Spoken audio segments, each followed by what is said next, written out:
Hello students, आपण chapter 6 ADC DAC converter बघत आहोत. सगळ्यात अगोदर या चॅप्टरचं इंट्रोडक्शन आपण थोडक्यामध्ये बघणार आहोत. आता सगळ्यात अगोदर ADC आणि DAC या ADCचा फुल फॉर्म काय आहे, DAC म्हणजे काय, ADC म्हणजे काय. तर ADC म्हणजे analog to digital converter to digital. ठीक आहे, ॲनालॉग टू डिजिटल कन्व्हर्टर त्याचा फुल फॉर्म आहे. ॲनालॉग ADCचा फुल फॉर्म आहे हा. त्यानंतर DAC म्हणजे काय, तर उलट आहे, याच्या व्हाईस वर्सा आपण त्याला म्हणू शकतो, डिजिटल टू ॲनालॉग कन्व्हर्टर. ठीक आहे. आता हे जे काही दोन कन्व्हर्टर्स आहेत हे का गरजेचे आहेत, कारण आपल्याकडे बघा इंडस्ट्रीमध्ये किंवा कोणताही कमर्शियल ॲप्लिकेशन घ्या, कोणताही ॲप्लिकेशन घ्या, या वेगवेगळ्या ॲप्लिकेशन्ससाठी आपल्याकडे वेगवेगळे सिग्नल्स आहेत. म्हणजेच काय, तर काही जे सिग्नल्स आहेत ते ॲनालॉग प्रकारचे आहेत आणि काही सिग्नल्स जे आहेत ते डिजिटल प्रकारचे आहेत. ठीक आहे. मग डिजिटल सर्किट्सचे आपण यूज करतो किंवा ॲनालॉग सर्किटरी यूज करतो, पण ते डिजिटल सर्किटरीमध्ये सुद्धा आपण काय करत असतो, ॲनालॉग सिग्नलचं इनपुट म्हणून घेत असतो. ठीक आहे. मग हे जे काही दोन ॲनालॉग टू डिजिटल कन्व्हर्टर आहे, तर हे यांची नीड्स काय, म्हणजे हे का गरजेचे आहेत, ॲनालॉग टू डिजिटल कन्व्हर्टर किंवा ADC आणि DAC म्हणजे डिजिटल टू ॲनालॉग कन्व्हर्टर, ह्या दोनही गोष्टी का महत्त्वाच्या आहेत.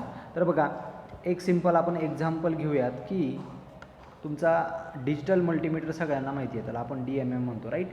तर डिजिटल मल्टीमीटरमध्ये आपण इनपुट काय काय घेतो, तर एक आपण छोटीशी ब्लॉक डायग्राम काढूयात. हा तुमचा डिजिटल मल्टीमीटर असेल, राईट. तर डिजिटल मल्टीमीटरवर आपण इनपुट घेतो करंट, त्याच्यानंतर व्होल्टेज, रेजिस्टन्स, राईट. अजून कंटिन्युटी टेस्ट घेतो आपण. तर अशा खूप साऱ्या ॲनालॉग पद्धती किंवा ॲनालॉग सिग्नल्स आपण काय करत असतो, इनपुट म्हणून घेत असतो. मात्र जे काय तुमचा मल्टीमीटर आहे त्या मल्टीमीटरचा डिस्प्ले, राईट, तुम्हाला काहीतरी व्हॅल्यूज दाखवत असतो. मग 0.2 व्होल्ट किंवा 0.2 ॲम्पियर, मिली ॲम्पियर वगैरे वगैरे अशा गोष्टी तुम्हाला दाखवत असतो, राईट. मग हा जो काही तुमचा डिस्प्ले असतो हा कशाने वर्क होत असतो रे, तर डिस्प्ले वर्क होतो डिजिटल सर्किटमध्ये. म्हणजेच काय, तर तुमचा मल्टीमीटर हा डिजिटली आउटपुट तुम्हाला दाखवत असतो. तो अर्थात तो तुम्हाला कोणताही पॉइंटर, आता बघा तुम्ही ॲनालॉग मल्टीमीटर जर बघितला तर ॲनालॉग मल्टीमीटरमध्ये काय दिसतं तुम्हाला, इथे पॉइंटर दिसतो आणि हा पॉइंटर काय होतो, इथे आकडे टाकलेले असतात खूप सारे, राईट. या पद्धती जसं का आपल्या गाडीचा स्पीडोमीटर असतो त्या पद्धतीने. आणि मग हा पॉइंटर इकडे तिकडे सरकला की आपण त्याच्यानुसार तो पॉइंटर बरोबर आहे की नाही, किंवा कोणत्या पॉईंटला आहे, कोणत्या 1 पॉईंटला आहे, 2 पॉईंटला, 3 पॉईंटला, किती होल्डला आहे, तर ते आपण चेक करत असतो. तर तो ॲनालॉग टाईपचा, त्याच्यामध्ये ॲक्युरसी खूप कमी असते, कारण पॉइंटर थोडासा फ्लक्च्युएट होत असतो, त्याच्यामुळे ॲक्युरसी आपल्याला त्या ठिकाणी कमी मिळते. मात्र आपण जर डिजिटल सर्किटरी यूज केली तर त्या ठिकाणी ॲक्युरसी ही तुम्हाला जास्त मिळते.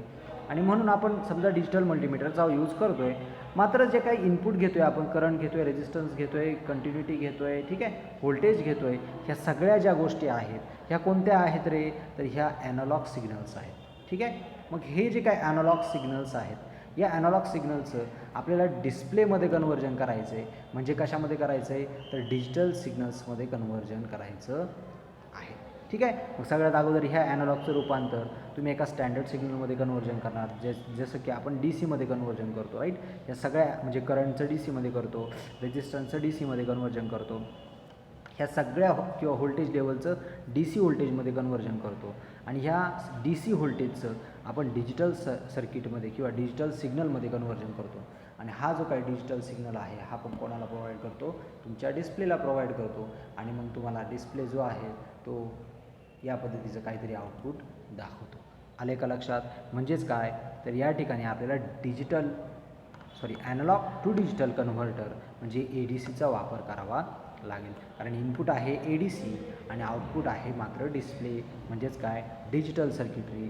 म्हणून आपल्याला या ॲनालॉग सिग्नलचं रूपांतर डिजिटलमध्ये करणं गरजेचं आहे. म्हणजे अशा ठिकाणी आपण काय वापरणार, तर ADC वापरणार. आले का लक्षामध्ये. ठीक आहे. मग आता काही सर्किट्सची ह्या ॲनालॉग इनपुट असतात, मात्र काही सर्किट्समध्ये काय असेल, तर डिजिटल इनपुट्स असतील आणि तुम्ही काय करताय, आउटपुटला ॲनालॉग पद्धतीने त्याचा यूज करत जर असाल, तर अशा ठिकाणी म्हणजे इनपुट तुमचं काय आहे, तर डिजिटल आहे, डिजिटल म्हणजे कोणते सिग्नल्स रे, तर 0 1 1 0 म्हणजे काहीतरी कोडेड सिग्नल्स असतील तर त्या कोडेड सिग्नल्सला म्हटलं जातं digital signals, right. Analog signals म्हणजे काय रे, तर ॲनालॉग सिग्नल म्हणजे व्होल्टेज लेवल असेल किंवा करंट लेवल्स असतील, तर ह्या व्होल्टेज लेवल करंट लेवल्सला ॲनालॉग किंवा साऊंड असेल, ठीक आहे, हा साऊंड किंवा साऊंड वेव्ज असतील तर ह्या साऊंड वेव्हसुद्धा कशामध्ये मोडतात, तर ॲनालॉग सिग्नल्समध्ये मोडतात.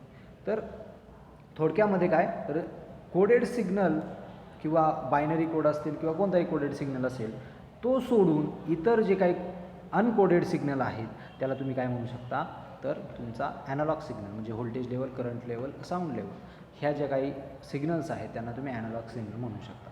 ठीक आहे. तर मग असे जर कोडेड सिग्नल्स असतील आणि ह्या कोडेड सिग्नलचं रूपांतर तुम्हाला कशामध्ये करायचं असेल, तर ॲनालॉग सिग्नल ड्राईव्ह करण्यासाठी किंवा ॲनालॉग सर्किटरी ड्राईव्ह करण्यासाठी तुम्ही काय करू शकता, ह्या ॲनालॉग किंवा डिजिटल टू ॲनालॉग कन्व्हर्टर त्याला आपण डॅक म्हणतो, या डॅकचा वापर करू शकता. मग असे कोणते कोणते कन्व्हर्टर्स आहेत किंवा कोणते कोणते डिव्हायसेस आहेत की ज्यांच्यामध्ये आपण डॅक यूज करू शकतो. जसं की आपण आता ADCमध्ये बघितला की ज्यांना आउटपुटला डिस्प्ले आहे आणि इनपुट मात्र ॲनालॉग आहे. म्हणजे आपण समजा टेम्परेचर घेतलं, ठीक आहे, टेम्परेचर मापी सगळ्यांना माहिती आहे की आता जुन्या काळात पारा वगैरे असायचा, त्याच्यामध्ये पाऱ्याचा म्हणजे तोंडामध्ये आपण ते पारा टाईप ती नळी ठेवायचं किंवा ती एक अशा प्रकारची एक पिन ठेवायची आणि त्याच्यानंतर आपल्याला तो पारा जो काय आहे तो वरती जायचा आणि आपल्याला समजायचं की बाबा अमुक तमुक टेम्परेचर आपल्याला आलेलं आहे. ठीक आहे. आता मात्र तसं नाही आहे. आता तुम्हाला डायरेक्टली डिजिटल टेम्परेचर मीटर्स मिळतात आणि ते डिजिटल मीटर्स डायरेक्टली तुम्हाला काय दाखवतात, एक काहीतरी टेम्परेचर दाखवतात की बाबा 37.5 डिग्री किंवा फॅरेडमध्ये दाखवतात. इकडे डिग्री सेल्सिअस असेल तर फॅरेडेमध्ये काहीतरी दाखवतात की 97 डिग्री फॅरेड, 98 डिग्री फॅरेड. 100च्या वरती गेलं की आपल्याला असं समजतं की 100 फॅरेड म्हणजे काय तर ताप आहे वगैरे वगैरे, राईट. तर हा जो काही टेम्परेचर किंवा प्रेशर असेल इनपुटला, तर ह्या प्रेशरचं टेम्परेचरचं आपण काय करतो, मेजरमेंट करतो आणि आपल्याला इथे डिस्प्लेला काहीतरी दिसतं आहे तर त्या ठिकाणी आपण काय वापरतो, ADC वापरतो. आणि डॅक जो आहे तो म्हणजे काय, तर कोडेड सिग्नल्स जे आहेत, मग ते 01 फॉर्मॅटमध्ये असू द्यात किंवा इतर कोणत्याही कोडेड सिग्नल्समध्ये असू द्यात डिजिटल सर्किटरीमध्ये, तर त्या डिजिटल सर्किटरीचं रूपांतर आपल्याला ॲनालॉग सिग्नल्समध्ये काही ठिकाणी करावं लागतं. अशा ठिकाणी तुम्ही डॅकचा वापर करा. असे कोणते कोणते डिव्हायसेस आहेत, तर जसं की ड्राईव्ह द सर्वो मोटार. आता बघा की आपण काहीतरी प्रोग्राम केलेला आहे एखादा, ठीक आहे, की समजा अमुक तमुक बटन दाबल्यानंतर समजा 1 नंबरचं बटन, 2 नंबरचं बटन, 3 नंबरचं बटन, 4 नंबरचं बटन, अशी 4 बटन्स आहेत आणि आपण प्रत्येक बटनला काय केलेलं आहे, एक RPM ठरवून दिलेलं आहे की 1 नंबरचं बटन जर दाबलं आपण की ती मोटार थोडीशी स्लो फिरायला पाहिजे, ठीक आहे. त्याच्यानंतर त्याच्यापेक्षा थोडीशी फास्ट, त्याच्यानंतर अजून थोडी फास्ट, राईट, त्याच्यानंतर अजून थोडी फास्ट, ठीक आहे. म्हणजे थोडक्यात काय RPM त्याचं जे आहे, रोटेशन पर मिनिट, RPM जे आहे ते काय वाढलं पाहिजे. मग आपण त्याच्यासाठी एक प्रोग्राम केला की बाबा हे स्विच प्रेस केल्याच्यानंतर एक कंट्रोलर वापरला आपण, ठीक आहे. हा स्विच प्रेस केल्याच्यानंतर हा स्विच प्रेस केल्यानंतर हा स्विच प्रेस केल्यानंतर हा स्विच प्रेस केल्यानंतर आउटपुट काय येतं, तर हा तुमची मोटार आहे, राईट. इथे तुमची काय ही मोटार आहे.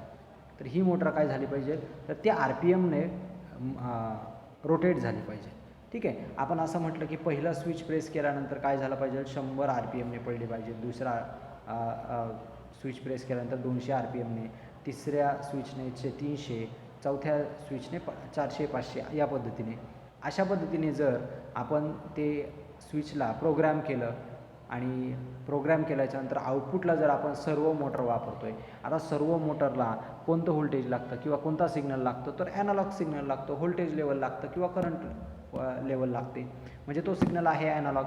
मग अशा ठिकाणी तुम्ही काय यूज करणार, तर तुमचा डॅक यूज करणार, जो की डॅक काय करेल, ह्या डिजिटल सिग्नल्सला जो काही कंट्रोलर असेल, हा तुमचा कंट्रोलर आहे, या कंट्रोलरच्या नंतर तुम्ही काय वापरणार, डॅक वापरणार.